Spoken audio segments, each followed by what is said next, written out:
got the 84 L9000 here. Steering helper is gushing out right there, so I gotta figure out how to get this dude off of here.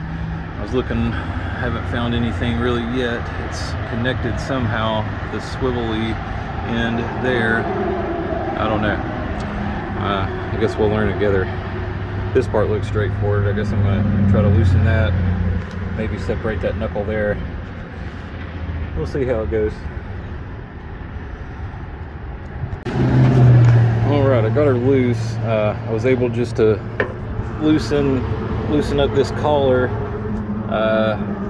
Got a 7/8 wrench. I was able to just turn that shaft out of the collar. Got this first ring off of here, and there's a little snap ring down in there. I gotta get out. I'm hoping once that dude comes out, I can get the inside of the cylinder loose, but it's still hooked on there. I'm not sure how that works right there.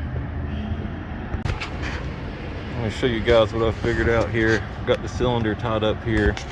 A little knowledge from a good buddy, the Boatman. Check out his channel. This is the end cap. I had a cotter pin. Suppose unscrew this, and there's actually a ball joint going through here, and I guess this will loosen the ball joint inside there and allow that cylinder to come off.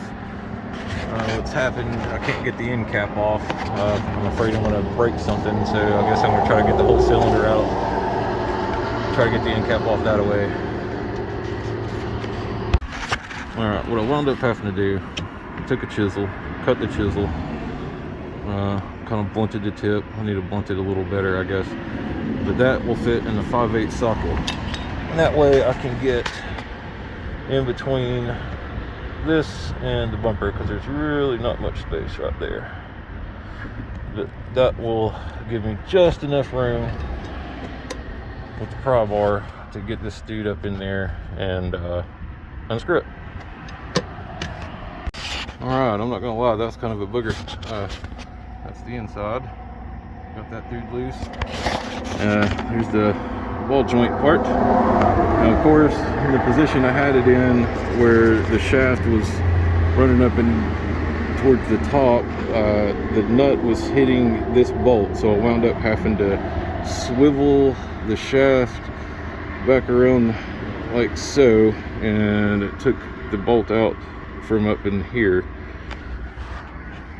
But that's the bolt. I guess that just runs down, gets that ball joint pinched in between in there. So now let's see if we can't get this end cap off. Oh. You know, when you're all happy that you got some new brake lines to work out for the truck, you get everything all put together, and you got this. It's always something, I'm telling you. Back to the old drawing board, I suppose.